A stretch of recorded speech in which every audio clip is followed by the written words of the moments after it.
ፍካሬ ኢየሱስ በስመ አብ ወወልድ ወመንፈስ ቅዱስ አሐዱ አምላክ አሜን። በመለኮቱ ኅልፈተ ውላጤ የሌለበት ፍጹም በስም በአካል በግብር ሦስት በምስጢር በባሕሪ በሕልውና በአገዛዝ በሥልጣን በምክር በመሆን ለዘላለም ሕያው ሆኖ የሚኖር የነገሥታት ንጉሥ የገዢዎች ገዥ በሰማይ በምድርም ባሉት ፍጥረታት ሁሉ አንደበት ለዘወትር የሚመሰገን አንድ አምላክ በሚሆን በአብ በወልድ በመንፈስ ቅዱስ ማመንን ፍካሬ ኢየሱስን ለማንበብ እንጀምራለን። ጌታ ሐዋርያትን በደብረ ዘይት ሰብስባቸው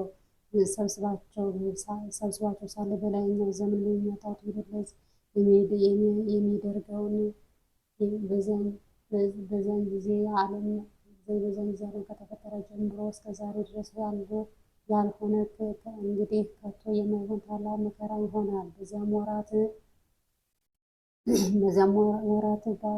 ላሉ ለእርጉዞችና ነፍሰ ጡሮች እንዲሁም ለመጫቶችና ለሚያጠቡ ሁሉ ወዮላቸው።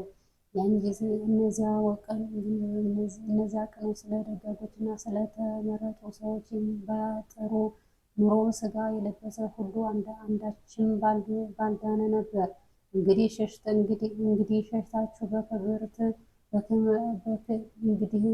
ሸሽታችሁ በክረምት ወይንም በሰንበት እንዳይሆን ተግታችሁ ጸልዩ፣ ትእዛዜን ጠብቁ። በዚያን ጊዜ ብዙ ሐሰተኞች ከክርስቶስና ከሐሰተኞች ነቢያት ይነሳሉ።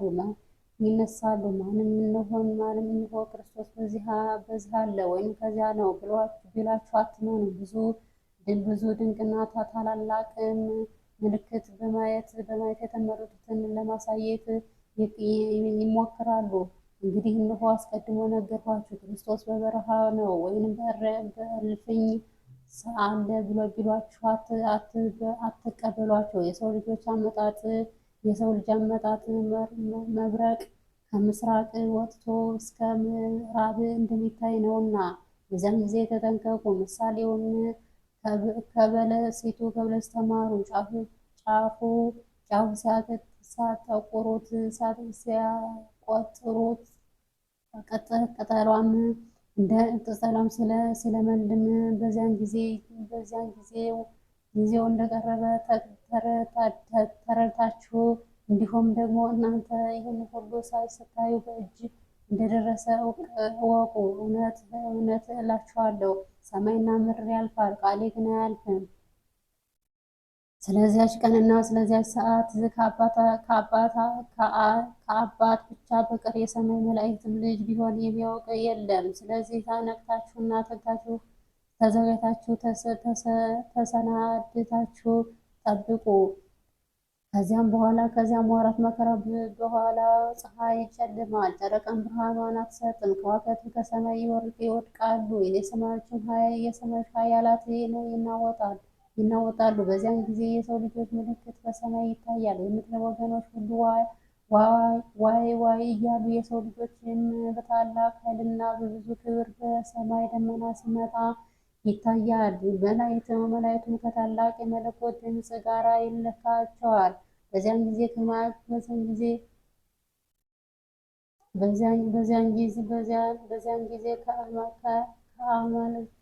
ከአመፀኛና ከተንኮለኛ የተነሳ በምድር ላይ ሁሉ ይቅርታ የለም፣ የእኔን ገናነት አላወቁምና። ነገር ግን ወገኔ ቢመለሱ ንስሐ ቢገቡ እኔም ይቅር እላቸዋለሁ። ወደ እኔ ግን ባይመለሱ እኔም ፊቴን ከእርሳቸው አልመልሰውም።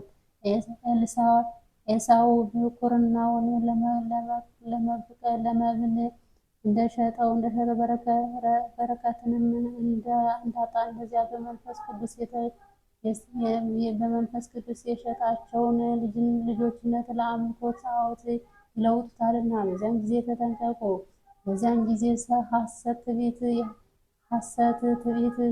ስድብ፣ ራስ መውደድና ማክበር በማምለጃ ወይም ጉዞ ተቀብሎ ፍርድን ማምጣትም፣ ገንዘብ መቀበል፣ ወንድሙን መግደል፣ ሐሰት መመስከር፣ መስረቅ፣ ሐሰት መናገር፣ ድንበር ማረስ፣ ወሰን መግፋትን፣ አጥር መስበር፣ ቤት መሰርሰር ይበዛል። ወንድሙን ለገንዘብ ይለውጣል፣ ፍቅርም ከእርሳቸው ይርቃል። በዚያን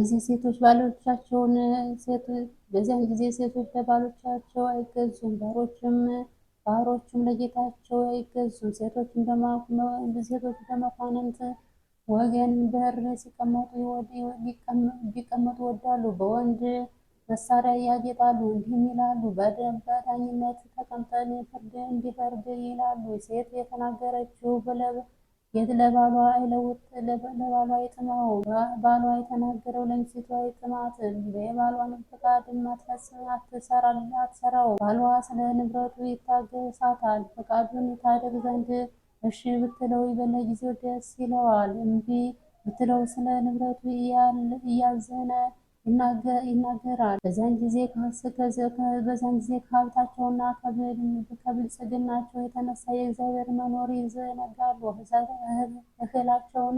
እህላቸውን የሚያደልቡበት ሰፊ ጎራ ለመስራት ግን ገንዘባቸውንና ወርቃቸውን የሚያከማቹበት ከፍተኛ ሳጥን ለማዘጋጀት ይፋጠናሉ። ልብሳቸውንም ለብዙ ዘመን የሚበቃሽ የደበለ እህል የተከማቸ ወርቅና ገንዘብ አለሽና ከእንግዲህ አርፈሽ ብይ፣ ውጪ፣ ደስም ይሏታል። ነገር ግን ባላሰቡት ሰዓትና ጊዜ ሞት ነፍሳቸውን ነጥቆ ይወስዳታል። ያደሉበትንና ያከማቹት ሀብት ለማንም ይሆናል። እግዚአብሔርን ያላሰበ የባለጸግነቱን ብዛት የተማመነ እድል እንዲህ ይሆናል። የሰው ሕይወት በገንዘብ ብዛት አይጠቀምም። በሀብቱም መደርጀት እድሜው አይረዝምም፣ ከሞትም አያመልጥም። ለሀብት ከመጎምጀትና ከከንቱ ምኞት ተጠንቀቁ።